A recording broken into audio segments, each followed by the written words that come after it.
અમરેલીથી એક મહત્વના સમાચાર પ્રાપ્ત થઈ રહ્યા છે। લાઠી મામલતદાર ઓફિસમાં આવેલ જનસેવા કેન્દ્રમાં પંખો અને એસી બંધ હાલતમાં જોવા મળ્યા હતા અને આના કારણે અરજદારો પરેશાન થયા છે। લાઠી જનસેવા કેન્દ્રમાં અરજદારના ઊભા રહેવાની જગ્યા ઉપર ના તો પંખો હતો કે ના તો એસી અને આના કારણે અરજદારો અકળાયા હતા અને યોગ્ય કરવા માટે માંગ કરવામાં આવી રહી હતી। અમરેલી જિલ્લામાં 40 થી 41 ડિગ્રી જેટલું તાપમાન જોવા મળ્યું છે, ત્યારે લોકો ગરમીથી ઉકળાઈ ઉઠ્યા છે। ત્યારે અમરેલી જિલ્લાના લાઠી શહેરમાં આવેલા જનસેવા કેન્દ્રમાં પંખો અને એસી બંધ હાલતમાં જોવા મળતા અરજદારો પરેશાન થયા હતા।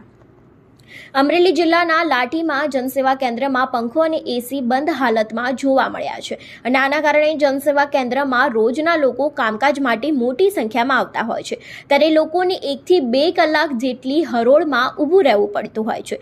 ત્યારે લાઠીના જનસેવા કેન્દ્રમાં પંખો ન હોવા છતાં પણ અને એસી બંધ હાલતમાં હતું, ત્યારે બીજી તરફ એસી જાણે શોભાના ગાંઠિયાના સમાન બની રહ્યા છે।